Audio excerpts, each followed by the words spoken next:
Sinampahan na po ng reklamo sa Justice Department ang vlogger at negosyanteng si Yexel Sebastian. Kasunod yan ang sumbong ng mga nabiktima umano niya sa isang junket investment scam. Nakatutok si John Consulta. Bit-bit ang kanilang mga dokumento. Sinampahan na ng reklamo ng 30 biktima umano at ng National Bureau of Investigation si Yexel Sebastian sa Department of Justice para yan sa paglabag umano sa Syndicated Estafa at Securities and Regulation Code. Milyong-milyong piso raw kasi ang natangay ng online personality sa kanila noong 2023 sa isang junket investment scam.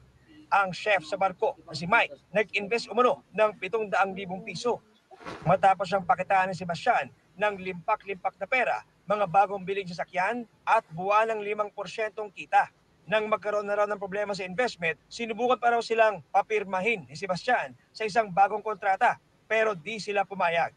Kikitain do sa 700,000 which is 35,000 nga pong kikitain ko po which is monthly for the whole year based sa kontrata po. Tapos nga po after the contract nga po ibabalik po nila yung 700,000. Ano po yung guaranteed na maisosole at maibabalik yung pera namin, which is ang sabi niya sa amin, yung mga ari-arian na pinapakita niya sa amin, ibebenta daw po nila yung mga ibang toys nila hanggang mabuo yung pera, parang paunti-unti, pero nangyari nga po is nagtago po sila. Bukod sa walang secondary permit, sa Securities and Exchange Commission o SEC, pinapirma ang mga investor ng loan agreement para palabasing utang at hindi investment ang kanilang perang ibinigay sa grupo. Pero ayon sa NBI, hindi ito magagamit ni Sebastian para makaiwas sa criminal liability. We are being sustained by the definition of securities under the revised Securities Regulations Code na ang any evidence of indebtedness is also a form of security or evidence of security. So dahil dito maliwanag na may na-commit talaga na syndicated estafa. Hindi kunwari investment ang tinanggap, kundi gumawa ng pagkakautang ang kumpanya sa mga tao na kanilang nabiktima. Guys, kung nare-recall nyo, no? Yun yung question ko nung nagre-react tayo dito sa video ni Excel. Okay? Dito sa video ni Excel, which is balikan natin mamaya-maya ng konti. Anyway, hi, magandang hapon po sa gabi na actually, 10 o'clock. magandang gabi sa inyong lahat na so finally, no, nagkaroon na ng kaliwanagan itong issue ni Excel at ngayon nasampahan na po siya ng reklamo. So basically, pag kayo po ay pumupunta sa DOJ, which is tinatawag nating administrative agency, at meron po silang quasi-judicial powers at saka kasi sa kanila, na dinidetermine nila kung meron mga probable cause ang mga tawag dito, ang mga reklamo na iniihain laban sa mga taong inaakusahan. So, sa term po namin na kami po mga nag-aaral, ang tawag po namin dito ay legal complaint. Ngayon pag nakita ng probable cause, yan po ay iaangat sa korte. Saka pa lang po siya idadakit para siya ay isang maging kaso. Anyway,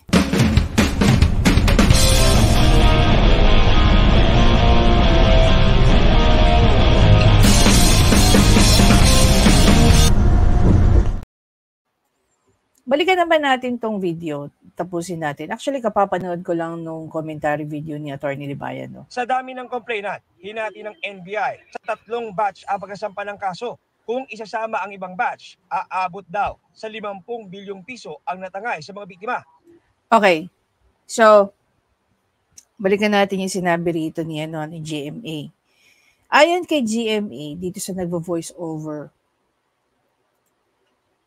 aabot daw. No, daw. Balik tayo. 3 batch ang pagkasampa ng kaso. Kung isasama ang ibang batch, aabot daw sa 50 bilyong piso. Aabot daw sa 50 billion. No? So basically, hindi sila ang nagsabi nito. Kumbaga, hindi sila directly ang nag-determine na 50 billion. May nagsabi sa kanila kasi ginamit nila yung salitang daw. So if we're going to interpret na daw, ibig sabihin, may ibang taong nagsabi sa kanila na ito daw ay abot ng 50 billion. Tama ba? Ang natangay sa mga biktima na bukod sa mga OFW at empleyado ay meron ding mga politiko, celebrities at negosyante. Hahabulin daw siya at ang mga kasama kahit nasa ibang bansa. So here, sinasabi, ang lumalabas no, parang nagiging frontman dito. Well, basically si ano naman talaga si Excel naman ang naging frontman sa kanyang mga na-invite, no, nainganyo niya dito sa negosyo na to. Ayon na rin dito sa sinasabi nung nag-voice over nung reporter na hindi lang naman si Excel ang kakasuhan. So nagtataka ako, bakit si Excel lang? 'Di ba? Ang amounts na involved dito, from the last time we had a computation, umaabot na yata ng 50 billion pesos. Oh. So basically, yung sinasabi ng reporter ng GMA, hindi in reference dito sa sinabi ng taga-NBI. Tama ba? Balikan natin. Dito, from the last time we had a computation, umaabot na yata ng 50 billion pesos. They're not even sure. Kasi umaabot ata. Balikan natin, ha? Ito, from the last time we had a computation, umaabot na yata ng 50 billion pesos. So they're not even sure kung magkano exactly. Pero may value na silang claim, which is 50 billion. No? Tuloy We tayo. will be utilizing that process of the law para maaresto sila. We will also be filing a potential case of violation of the Anti-Money Laundering Act. Paalala ng NBI, One red flag is that if the return of investment o ang interest na ino-offer is talagang napakataas. In this case, 5 to 10%. Pag nakita You know, I think though, lalo na ngayon, may grade 11 and 12, dapat, ang usapin ng pagnenegosyo, sinasama na sa curriculum. Para hindi basta-bastang naloloko ang mga kababayan natin. Imagine niyo, siguro one of the things na lagi natin naririnig maliban sa nakawan, mga nabibiktima ng scam. At lagi, etong mga to, ang common nila rito is too good to be true na mga statement na pinaniniwalaan nila. If they have a very good, business knowledge or at least, the basics of it, may hirapan ng mga scammer na mapaniwala itong mga to. I'm gonna give you one very good example. I went to Boracay with my best friend. Tapos we were offered something. No? Na bumili kami ng shares dun sa ng business, blah, blah, blah, and we get something from that. Yun yung makakapag-stay kami dun sa hotel na yun for a couple of days in a year for free because isa kami sa mga bumili ng parang shares. Diba? So bilang ako, I have a little knowledge or sabihin na lang natin, if not basic, a little bit more than basic. Or sabihin na lang natin, average. No, marami ako nakikitang sa kanya. At the end of it, ang pinaka-last question ko sa kanya, if you're sitting in my chair, are you going to buy or are you going to subscribe to that? Alam mo, sagot niya sa akin, hindi. Okay, good. Diba? Salamat sa pa-dinner niyo.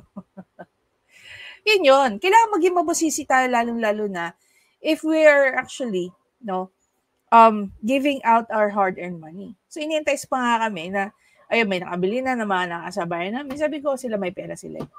Siguro malaki yung buffer nila. Ako, I don't have buffer. Whatever money I have in the bank, I want to make sure na I make something out of that. Hindi po ako mahilig mag-save for the heck of saving. Mahilig akong mag-save if I have plans of venturing into a business.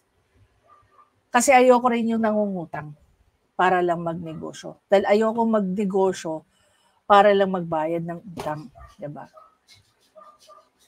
Ngayon, punta tayo dito sa history.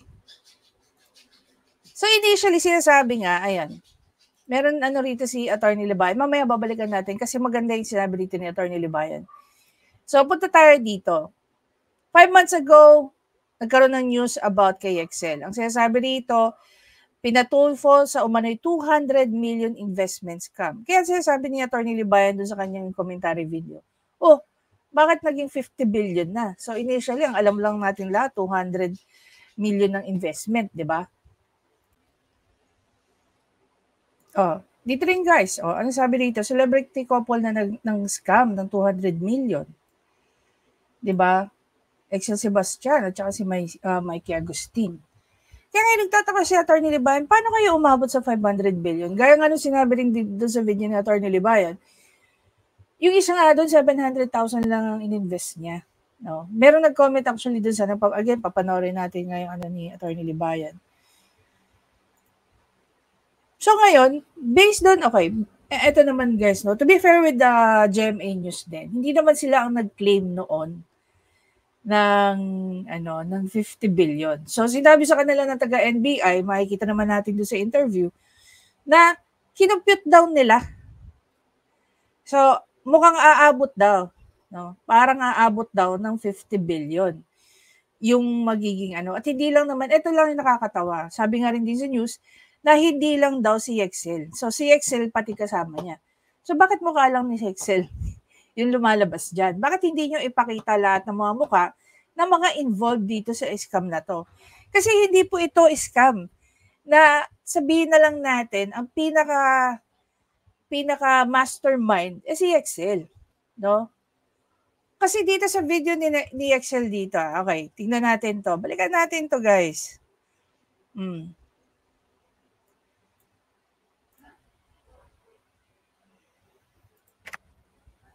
Grabe talaga tayo. Ay, grabe. Grabe. Heart na lang. Pupuntahan natin yan. Uy. Email address ko na lang. Napatingin ako ng PDF. Ito po, nasa email ko. Ito mismo ang kwarto ni Hector Pantolana sa City of Dreams. Karamihan sa atin hindi nakakakita ng ganyan kadaming pera, kaya pag meron opportunity, magsiselfie ka kahit hindi naman sa'yo ang pera.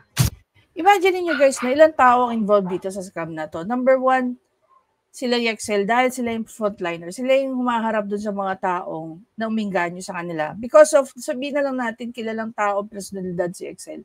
So, ininganyo siya namang inganyo. Okay?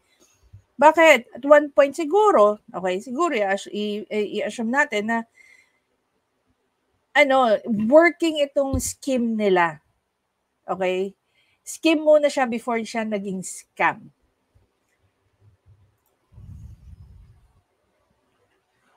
And imagine nyo guys, no? Okay, ang tumatanggap lang ng pera sila Excel, tapos ini-endorse din dito kay Pantalyon ba ito? Dito kay Hector. Wait. Kung saan andoon ang opisina ni Boss HP, Hector Pantolana. Sorry. Hector Pantolana. Investors, bukod sa mga investors na nagtiwala sa amin ni Mikey, yan po talaga ang tanggapan nila ng investors or kapitalista, ang term na gamit nila. Buo na po itong opisina at organization nila Boss HP, bago pa po kami pumasok ni Mikey as investors din noon una. Loan of agreement din po ang contract namin sa HP. Ito yung sinasabi ko sa inyo guys, no? Bakit masasabing investment to? Lumalabas dito. Ang pagkakaintindi ko kasi guys sa investment, pag nag-invest ka sa isang bagay at pag nalugi yan, even with all the guarantees, no? Pag negosyante ka, alam mo kaagad na pag ikaw naglabas ng pera at natalo ang pera mo sa isang investment, talo yan.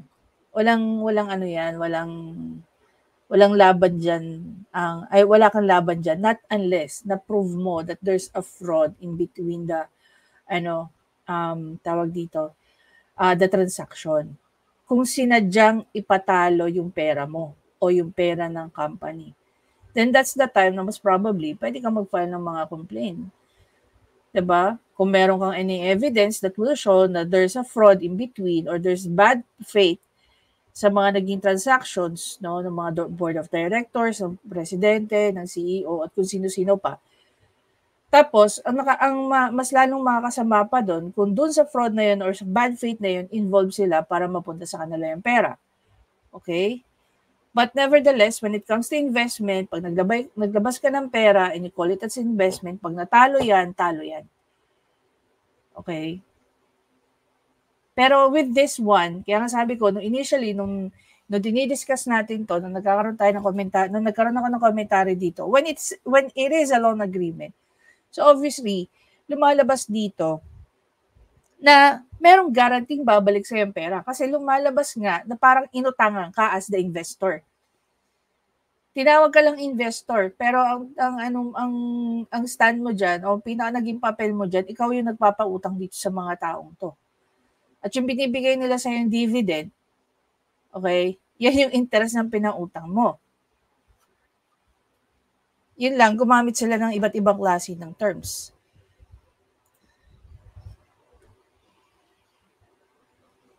Manager, sa pagsasayaw sa television bilang dancer ng Kids at Work sa Ngayon, another thing na gusto nating malaman dyan. Sila EXL ang umaharap sa tao. Pero ang tumanggap ang nakinabang sa tao is itong grupo ni HP. Ano ngayon ang magiging liability nito nila EXL? Sino ang nakapirma doon sa loan agreement na yon? 'Di ba si HP? Yung penalty ba ni HP at saka nila EXL pareho? So, yun yung kailangan din nating malaman. Kasi yung mga ganitong pangyayari, pwede rin mangyari to sa atin. Diba?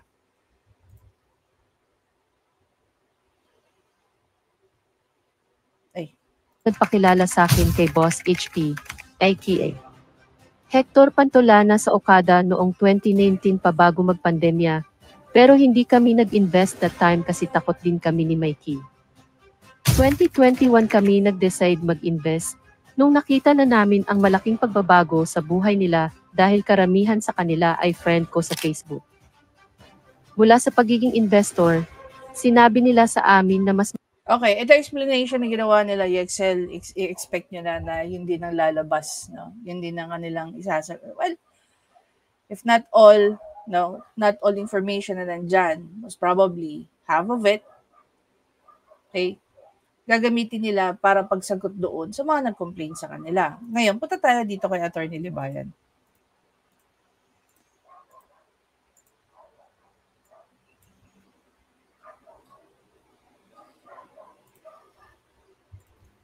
Alright, yan. Magandang araw mga kabatas natin at welcome sa isang mga live stream. Mga kabatas natin, medyo galit yata si EXL dito. Ano? Sa binalita ng GMA 24 oras. Basahin muna natin siya bago natin puntahan yon at tignan natin kung ano ba talaga yung estado na ng kaso ni EXL. Okay? Ito yung sinabi ni EXL sa post niya kahapon. Alas 9 ng gabi. Sabi niya, GMA 24 oras. Sabi niyo po, sinubukan niyo kunin niyo ang panig ni EXL. Wala po ako natanggap na kahit anong tawag mula sa inyo o mensahe. Bakit ganon? Ako po ang merong mensahe noong October 2, 2023. Sa isang programa po ninyo na humingi ako ng tulong. Dapat kay therapy ka Kay therapy ka humingi ng tulong, madaming natutulungan yon sa career repair. Therapy. Nakakatulong ang therapy. Ako po ang ito. Paki-ask po sa team nyo dyan. GMA News and Public Affairs. Meron po ako screenshot yan and messages na hindi nyo na sinisin after ko maikwento ang problema. Tapos yung caption na ngayon, 50 billion. Oh, cute! Laki nga, no? Mukha po ba kami makakakuha ng 50 billion ni Mikey? 30 katao nagreklamo sa DOJ. 50 billion? Anong news na ito? Yes, I'm almost done. Give me 10 minutes.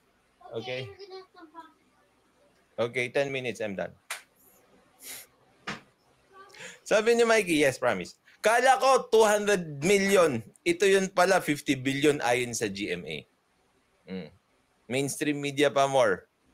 Alam niyo mga kabatas natin, no? Pag 30 katao, ibig sabihin, itong 30 katao na nagreklamo na ito mga kabatas natin, mga bilyonaryo. GMA, umayos kayo! Bilyonaryo yung mga taong ito. Kasi, isipin mo, 30 katao, 50 billion. Divide mo yung 50 billion, di ba? Dapat kay therapy. Anong news na ito? Hi. GMA, open ako sa interview message nyo ko. Uulitin ko po, wala kami niloko kahit isang tao. Mga kabatas natin, no? Merong right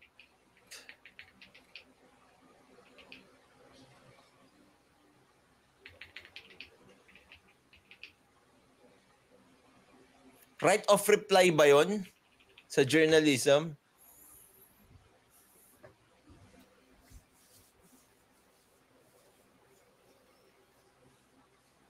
Oo, tama. Right of reply nga, mga kabatas natin. Right of reply.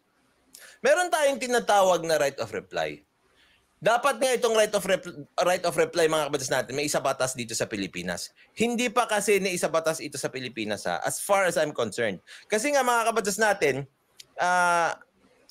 yung right of reply na ito ay parang binibigay lang na parang panuntunan sa mga media personnel. Na kung saan meron kayong subject na tao na i-feature nyo sa inyong news, sa inyong dyaryo, sa inyong balita, meron silang karapatan na sumagot. Tapos, dapat pagbigyan nyo sila ng pagkakataon na sumagot.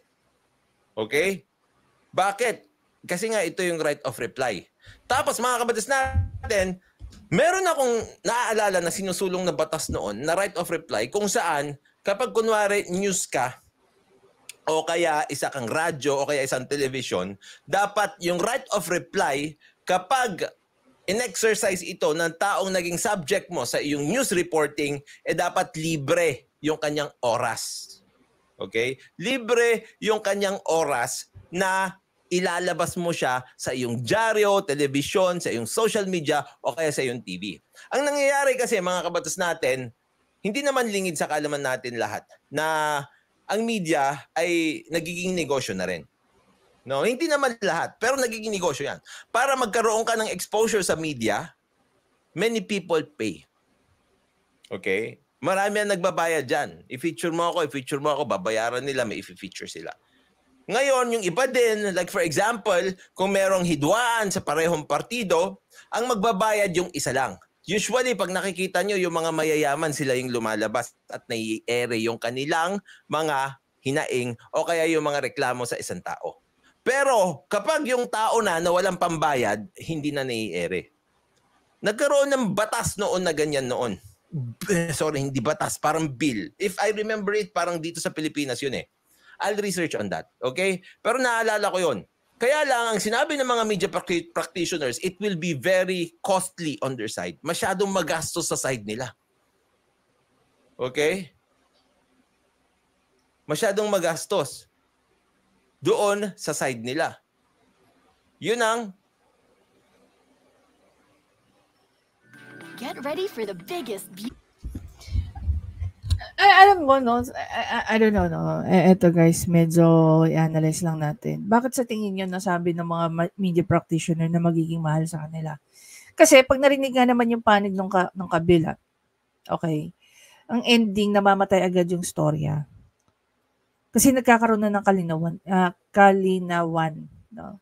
Nagkakaroon na ng clarity. Yung ng issue. But then again, the problem that we have here in the Philippines as a practice, we love controversy. And when there's controversy, we tend to be prejudicial doon sa mga issues, lalo na doon sa inaakusahan. At the end of the day, we actually end sa trial by publicity. Imagine nyo, gustong-gusto natin yung trial by publicity, pero pag sa atin na nangyari, we hate it. Diba? You hate the taste that you also do. Ngayon, is it positive na na-filean na ng reklamo sa DOJ, sila YXL? Yes. Para sa akin, yes. Kasi even sila gusto nila yan eh. Para masagot na nila yung mga issues ng mga investors nila. Yung mga taong nag-claim na sila ay naloko nila YXL. Diba? Ang tanong dyan, sabi sa panig ba nila YXL, since hindi naman sila yung tumanggap ng pera, or sabihin na lang natin, hindi sila ang gumamit ng pera, hindi rin sila nagmando ng pera, at hindi rin sila yung nakapirma doon sa loan agreement na yon. In what way etong sila Sebastian o sila YXL makakaalis dyan chain na yan. Kasi, ako, the way I see it, malabong madi-disassociate nila yung sarili nila eh. Magkakaroon talaga ng association itong sila Jexel sa mga masterminds nung junket scam na yan. 'Di ba? Not unless meron pa silang mas kayang patunayan, meron pa silang kayang ilabas na ebidensya na magsasabi na isa rin silang biktima. Na hindi lang yung mga nagreklamo ang biktima, but even sila biktima. Now, ang tanong, asan ngayon tong si HP? Sabi niya, attorney kinasuhan. Mali ba yung title? O, hayaan mo na lang. yan. So, yun, yung right of reply. Tuloy natin dito. Dapat may sa batas na rin yan. Sinampahan na po ng reklamo sa Justice Department ang vlogger at negosyanteng si Yexel Sebastian. Anyway, so may mga maganda pang explanation dito si Attorney Libayan. Please go ahead at panoorin nyo ang video na to ni Attorney Libayan. Pero again, para sa akin, this is, sabihin na lang natin, one step closer na matuldukan na ang kwento at issue na ito nila Yexel Sebastian, whether or not na sila ay makita ng probable cause doon sa reklamo. Sana rin, hindi dahil si Yexel Sebastian lang ang kilalang-kilala among doon sa people na involved dyan, ilabas nyo rin pati yung mga mukha talaga ng mga tao na una tumanggap, nakinabang at gumamit ng pera ng mga investors na to. 'Di ba?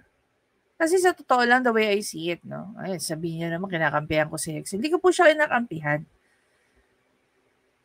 Total, binibigyan niyo rin lang naman ng trial by publicity na to si Yexel, simulang pumutok to kay Idol, our very honest senator. Dapat ilabas niyo na rin pagmumukha ng mga taong involved dito. Especially nga, again, gaya na sinabi ko, yung mga tao talaga na nagmando ng mga pera na yan na ininvest di umano, pero sa totoo lang, mas lalo pa nga kayo may laban. Imagine niyo kung gaano kalaki yung mga damages na pwedeng ilagay or ipatong sa ulo, sa balikat ng mga taong involved. Definitely, hingi ng mga damages yan. Kasi nga guys, pag merong criminal case, meron din civil indemnity. Pag civil indemnity, ang usapan kasi dyan lagi is madalas, if not lagi is pera-pera. Diba? Anyway guys, again, maraming salamat sa panonood. Please don't forget to subscribe, like, and comment. Tandaan nyo po mabuti yung mga nasi-share po namin dito, especially na ating mga abogado, gaya nila Attorney Claire at Attorney Libayan. Ito po ay ating mga sabihin na lang natin flow of protection because ito ay knowledge and knowledge is power. Hindi po ba? I'll see you in the next one. Bye guys!